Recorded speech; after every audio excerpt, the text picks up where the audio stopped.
Today, we're digging into the story of a king you've probably never heard of. A man who inherited a kingdom at the absolute pinnacle of its power, only to become the catalyst for its complete and total destruction. His name was Zechariah, and his story, well, it's a wild and pretty chilling lesson on how fast a golden age can just vanish. 6. That's it.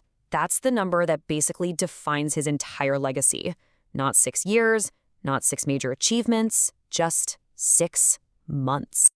And that really brings us to the big question here, doesn't it? How long does it actually take for a powerful, successful kingdom to die?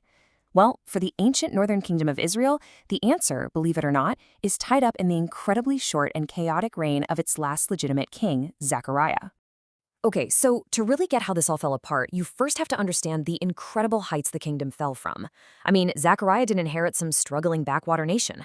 No, he inherited an empire built by his father, a guy who cast a very long shadow. Just think about this for a second. For 41 years, from 793 all the way to 753 BC, one king, Jeroboam II, was in charge. And under him, it was an era of just unbelievable success. He pushed the kingdom's borders out farther than they'd been since the days of King Solomon, the economy was booming, and the military was a force to be reckoned with. For over 4 decades, Israel was a legit regional superpower.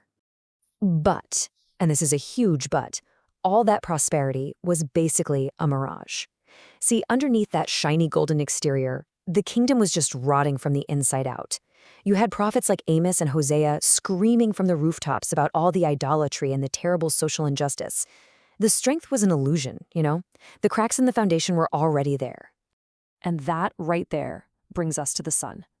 We go from 41 years of rock-solid stability under the father, and then we just plummet into the sudden, violent, and unbelievably short reign of Zechariah. So in 753 BC, Zechariah takes the throne in the capital city, Samaria. He gets all the power, all the wealth, everything his father built. The entire future of the kingdom is resting on his shoulders. So what's his first move? What's he going to do with it all? Well, to understand his choice, you have to know about something called the sins of Jeroboam. Now, this isn't his dad. This goes all the way back to the first king Jeroboam, who, like 180 years earlier, set up this whole corrupt state-sponsored religion just to keep his kingdom politically separate and under his thumb. It was the nation's original sin, if you will. Zechariah had a choice, a real chance to clean house, to finally fix that moral rot his father and all the kings before him had just ignored. But did he? Nope. Instead, he doubles down on the exact same corruption that had been poisoning the kingdom for almost 2 centuries. And what did he get for it?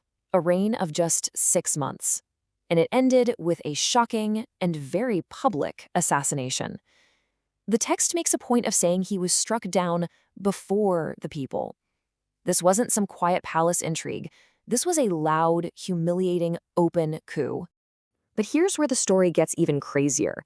This assassination, it wasn't just some random power grab. It was actually the final bloody scene in a drama that had been set in motion almost 100 years earlier.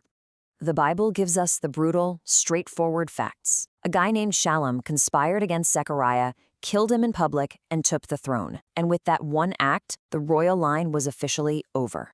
You see, Zechariah was the last king from the dynasty of Jehu. It all started with his great-great-grandfather Jehu. Then came his successors, Jehoahaz and Joash. Then, of course, his super powerful father, Jeroboam II. And that makes Zechariah, you guessed it, the 4th and final generation. And this is the absolute heart of it.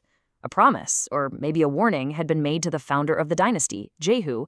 Your family will rule for exactly 4 generations, and no more.